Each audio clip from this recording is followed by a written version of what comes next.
All right, and we are live. Rob, good to see you Good to from see you, Rich. lovely Atlanta, Georgia. You call home, correct?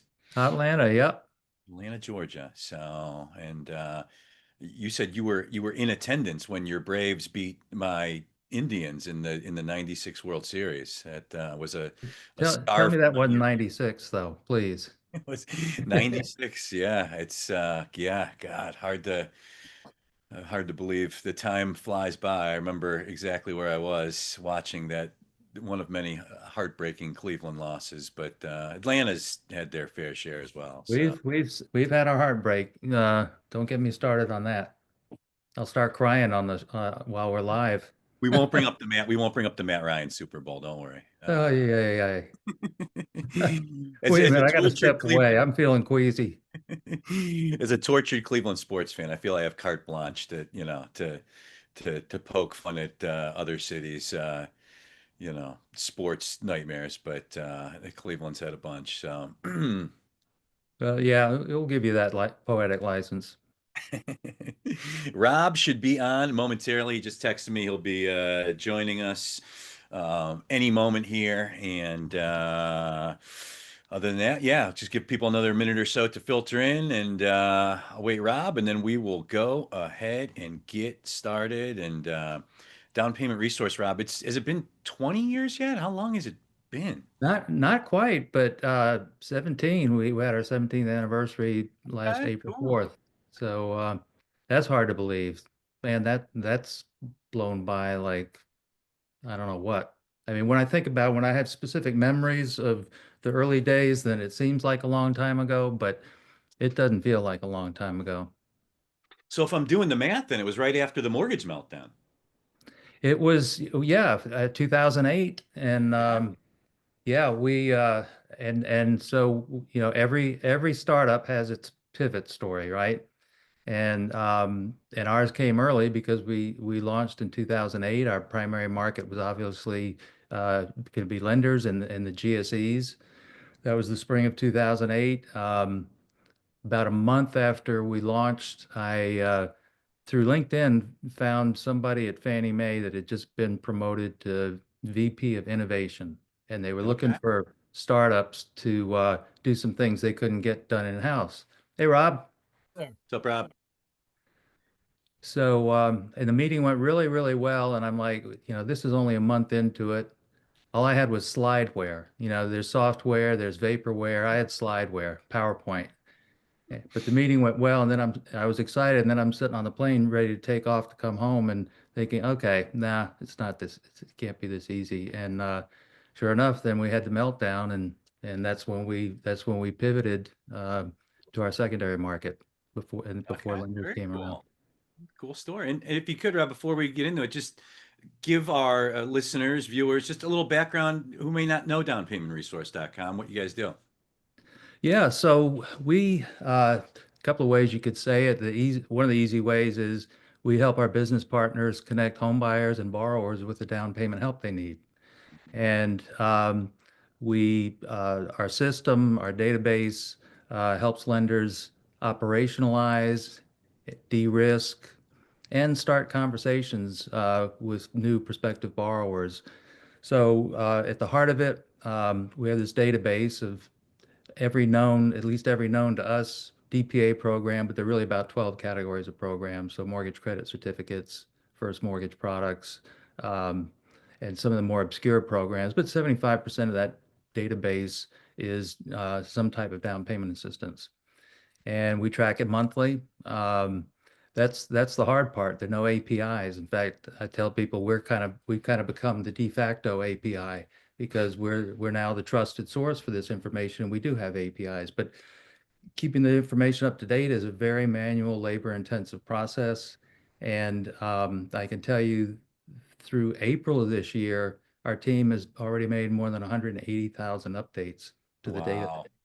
So some of them are smaller, less consequential things like broken links or something like that. But most of it is significant information because things change. And we have about well, today anyway, we keep adding, but we've got about 250, up to 254 data points about each program. So not every program fills in every blank, but a lot of them do. So there's just a lot to know, or that you need to know. So and so that's that part of our system that lenders license as part of the suite of tools. We just call a DPA directory because we're not very creative. We don't come up with cute names, and we don't have a budget to brand a cute name anyway. But so we just say what it does. But it's uncanny so many times when we're demonstrating that to prospective customers, especially lenders, somebody will say, "Oh, this is like all regs for DPA." So that part of the system is for product managers, people in capital markets, secondary marketing. It allows them to find and vet, onboard the programs that they want to use in their database. So it gives them at their fingertips, access to everything in their footprint. They control which programs are going to show up downstream because when you get to loan officers using it, underwriters using it, consumers using it, you don't want them to see all 2,500 plus programs. You want them to see the programs that your organization has approved because you just don't want to get those calls saying, "Hey, we got a DPA closing in a few days, and we've never seen that one before. How do you do it?" So, Hey, so Rob. yeah, Rob, this is a layup. This is a layup. Mhm. yeah. Talk to depth. Your tagline should be, "We track 2,500 programs, so you don't have to." I like I like that. That's simple. Some I'm going to hang up now. My Rob, my my nice job here job, is Rob. done. your work is done, Rob. Thank you so much, man. You know, it's like Picasso, scribbling something on a napkin and handing it to somebody and saying that'll be $1 million, please. That's all you got to do. Uh, So, but yeah, well, and some mutual friends we have in the consulting space pointed out to me one time very wisely that it's great to talk about, yeah, we have all these, couple of thousand programs and all that, but when we're sitting across the desk or sitting across the Zoom from a prospective lender, that's not so comforting. We think it's cool to say that, but it's like 2,500, they're already thinking that this is a complicated subject, and you lay that on them. So we're more careful to say now, but you don't have to boil the ocean. love it. Well, it's been fun watching the growth and the awareness around your platform, and such a wonderful service, honestly, for home buyers and lenders, and excited to get more into it. And yeah, thanks for joining us today, Rob. Yeah, well, thank you so much for having me. I've been looking forward to this, and not sure I'm worthy, but I'm here. It's yeah, we're it's a, very low bar. We don't it's we're men of the people. So But but Rich, to differentiate, you call him Rob C and just call me Sir. I can't. I was trying to think today if we had Sure. another. I could not remember if we've had another Rob on the show before. As I try to manage the double RC thing on this show today, I'm trying to. I don't think we've ever had a guest before named Rob. I don't Interesting. think Well, so. I was thinking about that earlier too. Is it, sir, that's certainly appropriate, or your Majesty, or whatever. I'm talking about for you, Rob, not this Rob. No, no, Um, just so I could just be the other Rob, or you could be Rob Classic and I'm Rob 2.0 or something. I don't know. or yeah. I mean, we're even wearing the same colored shirt. So I know. anyway, Look at that. That's a This little is yeah. scary. You guys coordinate that? we It's did. impressive. So all If right, I let's go ahead and get into it. This is the big picture, presented and sponsored by our great friends at Depth, who do such a wonderful job storytelling for companies in the mortgage and fintech space with strategic communication, brand management, public relations. Check them out at depthpr.com.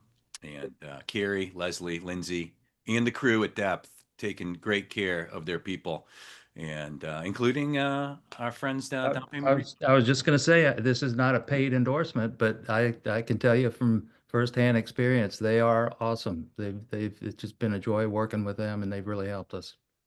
Good to hear. So great stuff.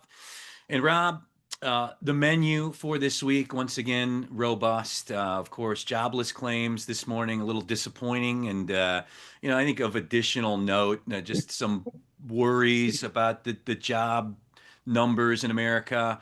Unemployment claims, it's their highest total since last October, 247,000 first time weekly jobless claims against an expectation of about 235K. Tomorrow, of course, we get the big June or May employment number. Expected that the economy created just 130,000 jobs in May, and the unemployment rate expected to stay pat, stand pat at 4.2%. We've got an Elon Musk and President Trump feud that's boiling up and getting fairly ugly. And then Fannie and Freddie, Bloomberg put out a piece last night. I don't know if you saw it, but it was pretty interesting. It had some inside baseball stuff just about the due diligence right now that the Trump administration is doing on what seems like the route they're going to go, which is to take the GSEs public, or try to take the GSEs public, but keep them under conservatorship for some period of time. So Aren't they public now? uh, I not could go buy stock. You can, yeah. I mean, I guess released from conservatorship, I guess is or wait, no, that wouldn't even be the proper. They wouldn't be released from conservatorship. It would be, I guess they don't trade on the standard markets right now. Maybe that would be the change. But yeah, what do you make of all that this week, Rob? Well, Rob. yeah, they trade on, in the old days, what were called pink sheets. Hmm. So not on the American Stock Exchange or the New York Stock Exchange, then eventually NASDAQ. They trade on, yeah, kind of not exactly a public market, but you or I or Rob could, or whoever could go out and buy stock in them if they so desired. So it's a it's I harken back to what Bill Pulte told us in New York a few weeks ago, and that was we're going to start taking a hard look at this in 2026. And that lasted about a day or two, at which point Donald Trump said, "Well, we're looking at this now, basically," and and you just don't know what's going to happen. I know we have people on the call who are way on the left and way on the right, but it would be hard to find anybody who disagrees with the fact that this administration is relatively volatile in terms of news flow, and you could have a tariff one day that's eliminated or postponed the next day. You could have countries that aren't allowed to come to the United States, and then, oh, wait a minute, if they're on the soccer team, it's okay, kind of thing. So there's all kinds of things that go on, but the problem is, of course, that we on this call know that you're dealing with millions and millions of homeowners and millions of families who have through the years relied on Fannie Mae and Freddie Mac for being there, whether it's issuing securities or you selling loans to the window or setting underwriting guidelines or setting prices, et cetera, et cetera, et cetera, and that are known around the world. And when you start tinkering or start suggesting things that aren't going to happen, the market has to react to those for better or for worse. And so I think as an industry, everyone just hopes that this is done in a thoughtful, planned out manner, and releasing them from conservatorship, privatizing them, whatever you want to call it, has to be done, I think, in a well thought out manner. Otherwise, you can wreak havoc with Fannie Mae and Freddie Mac rates, with the demand for their securities, and how that the ripple effect that the rest of the industry feels, whether it's FHA or VA or non-QM, or any products that might be priced off of some kind of, oh, Fannie Mae's rates are here, so we want to price our product there, kind of scenario, portfolio products, whatever it might be. And the news flow, I hope, isn't kind of a knee-jerk news flow. Hopefully, like I said, it's well thought out. So, I mean, we'll be talking about this. We've been talking about it, Rich, probably since I met you. years ago, and we'll be talking about it for years to come, even after Rob retires, you know? So You mean I get to it's a, retire? what's that? You mean I get to retire one day? One day. Okay. Uh, don't get excited, Rob. Uh, the so it's an issue because it is so important to households. It is so important to the economic standing of the United States and everybody involved who owns a home or who wants to own a home. So it is a big deal. So yeah, these bursts of news. There was a another piece by Bloomberg. Maybe that's the one you're talking about, Rich, with regard to Fannie Mae and Freddie Mac. I did read that. So yeah, there's a lot going on, and there will be a lot continue to go on, and hopefully cool minds prevail over the long term. It feels like the nature of the process of, privatizing them, it's going to be exhaustive. I mean, it feels like I don't think there's a way that it could be done. Who knows, like quickly and super haphazardly. But I think the thing I keep coming back to is it just feels like there's too much money in this for the United States, and that is what's kind of pushing it forward. The tariff, back and forth, and other just pressures on the economy, labor. We'll see what happens with the number tomorrow. But I just that's the sense I get from the Trump admin is like there's just and I do like I got to admit the keeping them in conservatorship part of it, because that would take care of the rates are going to spike fears. But also, what it would remember what Mark Calabria told us over and over is like one of the first steps if these companies were to be taken private would be they would have to shrink the credit box by 5 to 7%. I remember Mark Calabria saying that to us multiple times, just because without conservatorship, again, market confidence in the bonds and not wanting rates to spike and all that. But I think they're probably looking at that too and just being like, man, I don't know. These Fannie and Freddie are making so much damn money. And, the people on the fringes are the ones that are going to need help, like shrinking the credit box. I think would maybe have created a lot of political pressure for them. So I think this keeping them in conservatorship, at least, to the Trump admin, it seems to check the boxes they want to check, get them out from government control and being used as political pawns, bring in cash for the U.S. and not disrupt the housing market. But we'll see. It's easier said than done. Well, Rob, I wanted to ask Rob. I mean, the when you talk about fringe or other things that are impacted by what happens to Fannie Mae and Freddie Mac, Rob, aren't there 1,000, 2,000 down payment assistance programs which could be impacted or even go away based on what might happen with Fannie Mae and Freddie Mac? I don't know that so much. Well, let me back up a second. When back at the end of January, they announced, the federal government announced, or the administration announced they were going to immediately stop all grants and assistance of any kind, not just down payment assistance, but any kind of grant you can think of. Right. And that lasted, what, 24, 48 hours. Right. There's a case, there's an example. Yeah. So, and that's why I'm bringing it up is because, we took a quick look at it, and the money that they would have been able to stop is the money from HUD.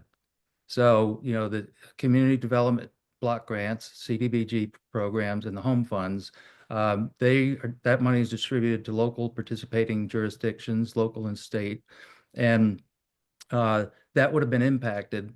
And I should have looked it up. I don't remember the exact numbers, but I can say there was plenty of money left over, even if those were shut down. So I think the one scenario I can think of that a change within the GSEs could impact DPA, but it's so freaking scary. I don't even want to put it out in the universe, so I'm not sure I'm going to blurt it out here. But Whisper it. But and I'll just say it because it's not a secret. Anybody can figure it out. If you've got to be able to you have to have a underlying first mortgage to layer that DPA on. And Fannie and Freddie, they have guidelines in terms of what programs are acceptable if you're gonna sell them the first mortgage, what kind of DPA can be layered on top of it. So if somebody wanted to monkey around with that, I don't know the legalities, but it doesn't seem like legalities matter as much anymore anyway. But and that's not, I don't mean that as a political statement. It's just what it is. Yeah. Rob Crane, do you know, is it like the percentage? Do you like the percentage of American home buyers that could qualify for down payment assistance? Do you know like that percentage, what it is roughly? And I'm certain there's a lot of people that don't even know it as well, correct? Yeah, there are a couple of ways I can answer that. Um, so we've done a couple of times we've done some studies with the Urban Institute, and we like working with them because they have great data scientists, but they Mhm. also give it credibility because they do not, they're not going to put their name on anything that they haven't vetted the heck out of. And so we like having somebody like that looking over our shoulder saying, yeah, this methodology is good. So the last one we did with them, we looked at the 10 largest metro areas, the 10 largest MSAs in the country. We looked at a year's worth of HMDA data, and we looked at closed loans, but only owner-occupied purchase transactions. And we said how many, and then we filtered information at the loan level, filtered that information through our database and said how many of those closed borrowers were actually eligible for down payment assistance. And then we broke it out by first mortgage type. So the majority of first mortgages with down payment assistance attached would be FHA borrowers, which is, you would figure that's sort of the entry level. That's the big part of the market that FHA serves. So when you look at FHA borrowers alone, this is crazy. And I thought the number would be big, but it blew me away. 79.8% of FHA borrowers in those 10 largest areas were eligible for DPA. Wow. 80%. I guess it's fair to Wow. round it up to 80%. Largest metros, that's a huge sample size, Wow. relevant. Wow, that's incredible. So what's even more incredible, um, how many borrowers do you think actually got DPA when how many FHA borrowers used down payment assistance? I'll say 20. 20? 20, yeah. Ah, look at Yeah, that. it's been hovering around 14%, but last year, in the report to Congress, and they do it based on the fiscal year, through October, but yeah, it was 16%.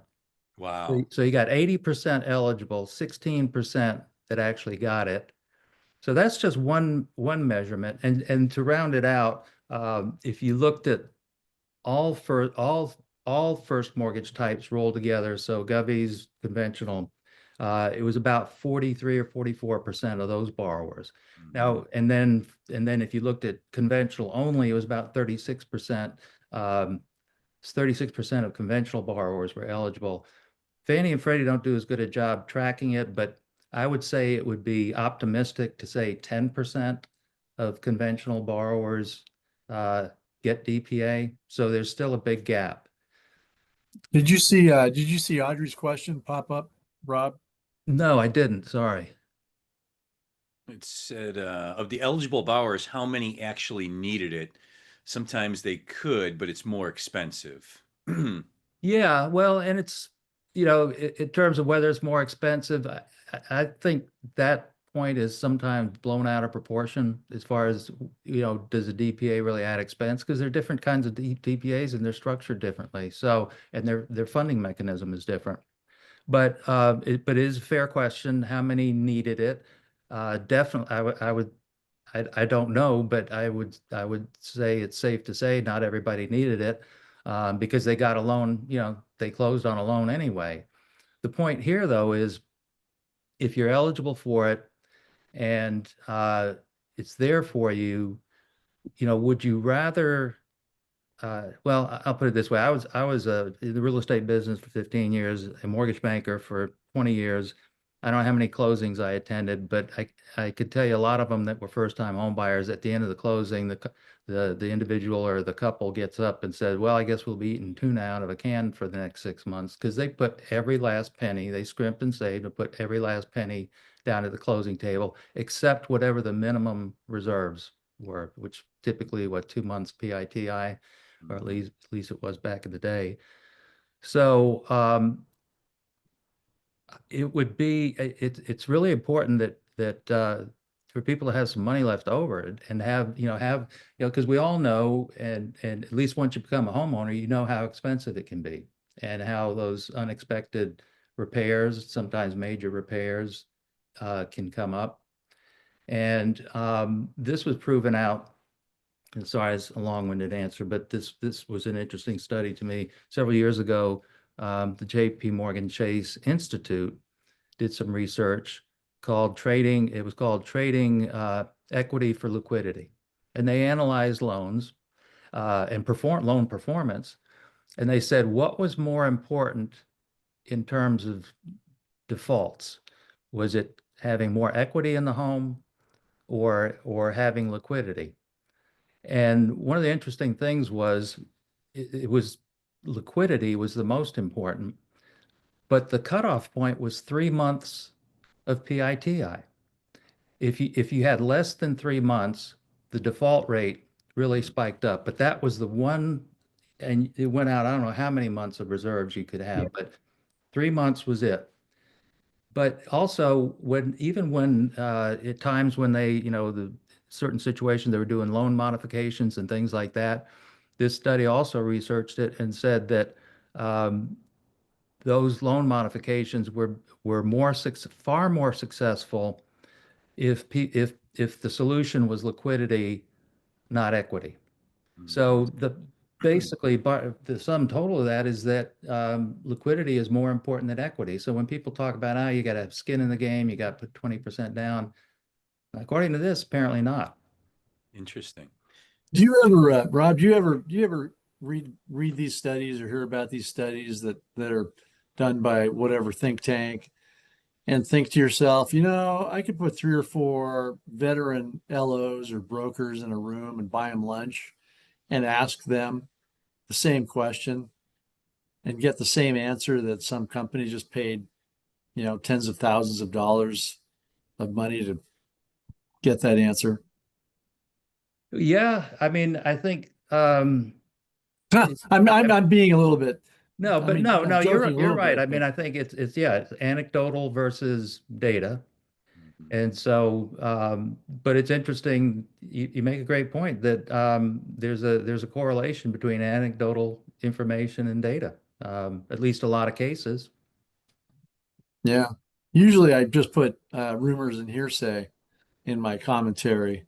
And if I get an email from someone signed general counsel, I'll know that I was wrong. Otherwise, it just goes on into the internet. And thank you, Howard, for Howard linked in the chat the study that Rob Crane was referencing. So good stuff. And Rob, what do you attribute the 80% eligible, 16% realized gap? I mean, it's lender education. Is it, there's just so many programs out there and people that don't leverage your platform? It's just too difficult? Is it that lenders view that it makes the deals more complex and maybe less likely to close? Is it, how would you attribute that gap? Yeah, there's several parts to answer that question. Um, First of all, it starts with a lack of awareness among consumers. I Mhm. mean, anytime you see a survey, and I hadn't seen one lately, but I would just say from our experience, a good 9 out of 10 consumers don't even know there's such a thing as down payment help. So why would they ask for help that they Right. don't know exists? And then on the industry side, in fact, I can't tell you the number of times over the years we've been doing this and talking with people, mostly outside the industry.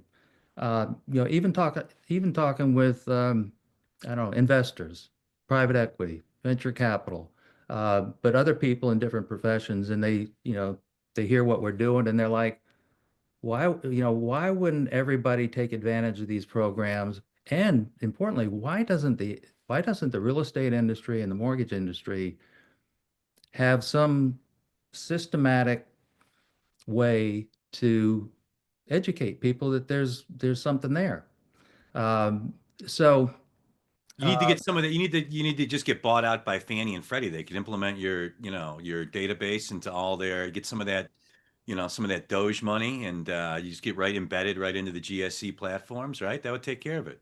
yeah, well, Broker I that deal. think I want to keep my head down low because I don't want to be a target for anybody that People will be that laid off. says we don't like and that's a whole nother topic. But also back to your question, you're right. A lot of lenders either choose not to participate in these programs, but there are a lot of lenders that do. I mean, a lot, and a lot of lenders do a great job. But it does add a layer of complexity. That's part of what we solve for in our business. We're helping lenders operationalize and de-risk these programs because one of the things we're doing is keeping them up to date. And, if you're using faulty information, you get into all kinds of trouble, including potentially repurchasing a loan. So, but it's understandable, and that's really that's really what started this whole business was I said for years as a mortgage banker, there's got to be a freaking better way to do this because even if you're just working in a local metro area market, there could be dozens of programs with different administrators and the rules are different and the funding comes and goes and how do you ever keep up with it? But like I said, I said that for years. I had, believe me, no intention of going off and doing this. I just thought it was something somebody should do. But there's another life lesson there, right? That be careful what you wish for, because you say something enough times, and somebody might hand you the baton and say, "Well, shut up and go do it." Um, so it's funny how things work out, but I'm glad it did because it's been fun. So it's understandable that why a lot of times lenders want to shy away from it. But I'll tell you, there's some, and hopefully we'll get into it, maybe some in this conversation as to the reasons why lenders should. Well, so yeah, let's go right there. It was honestly my next question to you is like, what are the misconceptions? Why do Yeah. lenders not engage with resources like yourself? Yeah, so if I had to sum up 17 years of conversations with lenders, the theme would be love the concept. We struggle with the logistics and economics. I Hmm. mean, that's that's really how you would sum it up, how I would sum it up.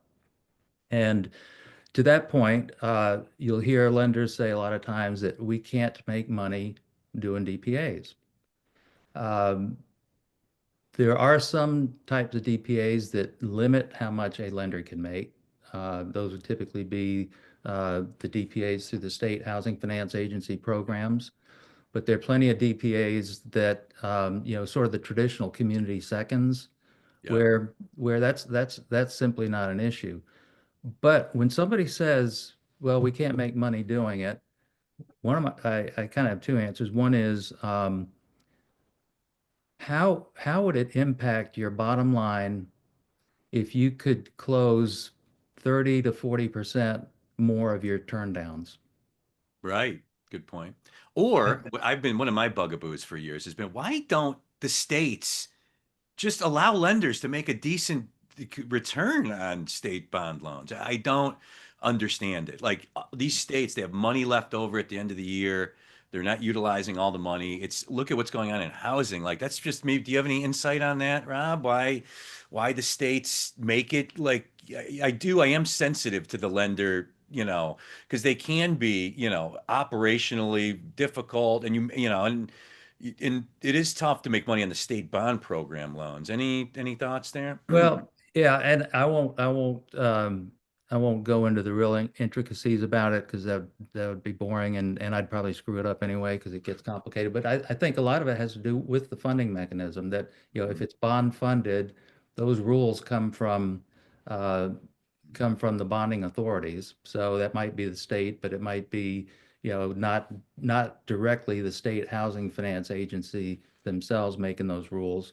But there are, there are programs where you don't have those rules, and there are plenty of programs.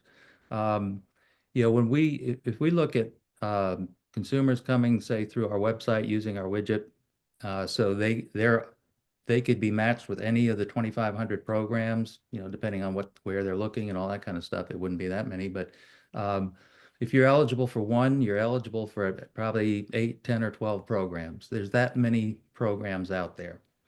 And we do a quarterly index called the Homeownership Program Index. It's a snapshot of our database. We pull different analytics out of there, tell different stories with it.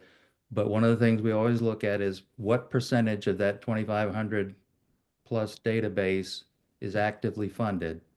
And it's uncanny that for years now, every time we look at it, it hits right around 81 to 83% at any given time are funded. So there's plenty of money. So, you're not limited to doing certain types of programs. Um, Do lenders have to be approved with 2,500 or however many separate down payment assistance programs, or is it like the college admissions where you can fill out a general admission form and it goes off to a bunch of different institutions? Yeah, there's not a general admission form as far as lenders getting approved for the state HFA programs. Yeah, there's an approval process. Um, we actually have, and sorry, I'm not trying to turn this into a sales pitch, but in our database, that DPA directory, we have a bunch of filters. So somebody in capital markets, secondary marketing, product management can go through there and say, I only want these type of providers. I only want these type of programs. I I want I want to filter by show me only programs that have no lender participation requirements. So, there are opportunities out there, and it's not one or two. So there are a lot of ways to skin it. Couple some good comments in the chat here. One about from Dave, uh, North Dakota HFA. Tax exempt bond programs have IRS restrictions related to earnings expenses of the HFA. This includes what can be paid out to lenders. More explanation requires more space and time. I do remember though when I was at the Mortgage Collaborative, a couple of our members in the state of New Mexico, they went to their state and basically said, allow us to make more money on these state bond programs. This is crazy. And they changed it and they did it. So I think something's possible there. Yeah. Dottie, echoing Dave's thoughts there. And then one in the Q&A. What about the impact of borrowers with down payment assistance not knowing the impacts of taking DPA? Many of the assistance programs don't allow for resubordination of second liens. And if rates do come down, they typically won't have enough equity to pay both off. Does that make sense what the commenter is saying there, Rob Crane? Yeah, if it's anything but a grant, then yeah, there's a lien that needs to be paid if they refinance, unless is the person wrote in there, unless that it can be that second can be subordinated. I can't tell you off the top of my head sort of what percentage of programs or program providers allow that subordination. Um, Last time there was a drop in rates, we did see a lot of activity around that. But that's something, those are some of the things that people need to be looking at when they're evaluating the programs for sure. Because, you know, again, that's sort of our reason to be is this stuff is complicated and there's just a lot of differences, a lot of nuances. You may want to give out your email address for folks who have questions. Yeah, yeah, absolutely. So, two ways to get it to me. One is my first initial and last name, so RCHRANE at downpaymentresource.com. Or if you want to type fewer characters, you could type info at downpaymentresource.com. And I just slammed it in the chat as well. But yeah, Thank you. rcrane at downpaymentresource.com. So, and Thanks for slamming it in there, Rich. there we go. And Brad C coming in with the the other email address as well. So This is The Big Picture, presented and sponsored by our friends at Dap. This week, very pleased to be joined by the founder and CEO of downpaymentresource.com, Rob Chrane. And Rob, with all the challenges to affordability, I mean, down payment usage, even though it's underutilized for reasons we've mentioned, it has to be, is it on the uptick, right? These last couple of years? I mean, is it down payments being utilized more, assistance? Yeah, yeah. It's interesting because as we were talking about early at the beginning about, we started in 2008 and, around 2020, we started seeing a much greater appreciation for the need for down payment assistance and just an appreciation for the need for information about it to make it easier. And, you know, uh, it was funny because we started hearing from all kinds of partners and prospective customers that we had talked to in the past. And all of a sudden, I was getting emails saying, "Hey, we think it's time to revisit this." And one of those was Zillow, and we've been trying for a long time. And the email I got from them was a reply to it was an email chain from 2012, and this was 2020. but better late than never. Sounds like my response rate. Yeah. So, and they've been great partners, and they've had huge success. And I think this sort of circling back a little bit on your question about reasons for lenders to embrace down payment assistance as part of their strategy. In the Earlier this year, Zillow put out they actually posted on LinkedIn in the 3 years that they've been putting our information, and it shows up on eligible listings because the household has to be eligible, but the property has to be eligible. So we can identify, are there any programs for a buyer of this property? And if so, which programs? So that's what they do. Consumers don't know about these programs. They start their home search online. All of a sudden they see something saying, "Hey, there's money that could help you buy this home." There's an eligibility form, and it's 6 questions, but it's not easy to find. And yet in technically 38 months, over 5 million unique consumers on Zillow.com filled out that eligibility form. Wow. Over 5 million uniques. In the first year alone, it was over 1 million. And the really mind-blowing thing about that, the million plus people, 93% of them were matched with one or more programs. So that kind of, again, goes back to your question about, well, how many people are eligible? And the thing that, that urban report I was talking about, and we were looking at HMDA data, so we were looking at closed loans, but what about what we can't measure, but it's got to be huge, is what about all the people that are turned away at that first pre-qualification conversation? Mhm. Oh, you don't have the money. Yep. Call me in 6 months, call me in 12 months, whatever. How many of those people, could have been helped? So And still could for lenders listening out there, right? Everybody's bitching about no volume and 19 LOs all over every one realtor. Go through those, those pre-call turndowns the last 6 months and match it up against available programs that can maybe help some of those buyers, right?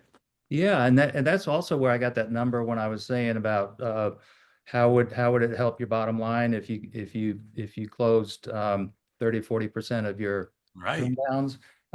That actually comes from data. We've analyzed tens of thousands of declined loan applications and have found over the years consistently the average is about 31 to 33% of declined loans could have been approved because there was available DPA. And when you're doing that, you can only look at the loans that were declined for reasons that down payment assistance would help. Hmm. DPA is not going to help with credit scores. It's not going to help with property issues. It's going to help with cash to close, obviously. But actually, in the last urban study, more of the loans that could have been rescued were turned down for debt to income. And the reason is that when you apply that available DPA, it's also that DPA is lowering the LTV by an average of 6%. Wow. So that helps in a lot of ways with the DTI. And we did one for an individual, a customer we've had for a long time, and their numbers were actually higher. They were closer to 40% of their decline loans could have been approved, and the average reduction in LTV was 10%. So, it's significant. And then, I'm kind of checking down the list of why lenders should take another look at DPA if they're not. That's the number one question we get from lenders or from realtors, because we work with MLSs. We have a suite of multiple listing service tools that are available to agents and brokers. We're training thousands of agents a year. And the number one request we get is, tell me loan officers in my market that work with these programs.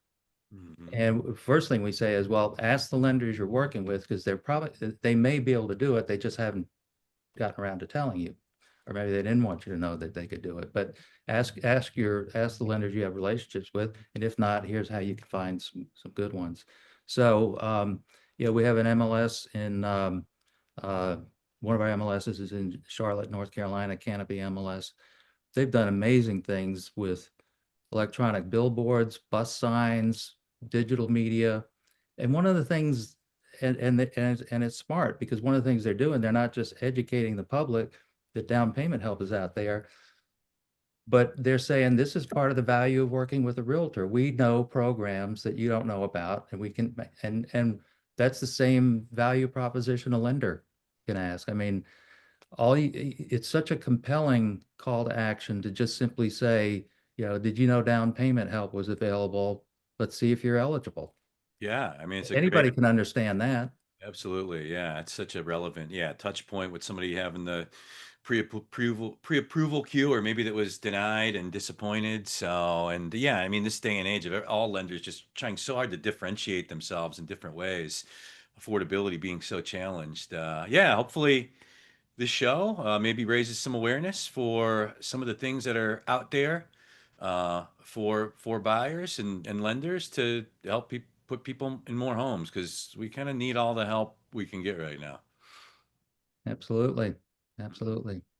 Well, as always, time flies by here on the big picture, and Rob Chrane, want to thank you immensely for coming on the show today and providing such great insight to our listeners and viewers on the topic of down payment assistance and your company's role in it. And congrats on 17 awesome years of helping be part of the solution here in housing finance in America. Well, thank you, Rich, and thank you, Rob. It's great being with you guys. I'm big fans of you guys and big fans of the show. So the big show, I should say, big picture.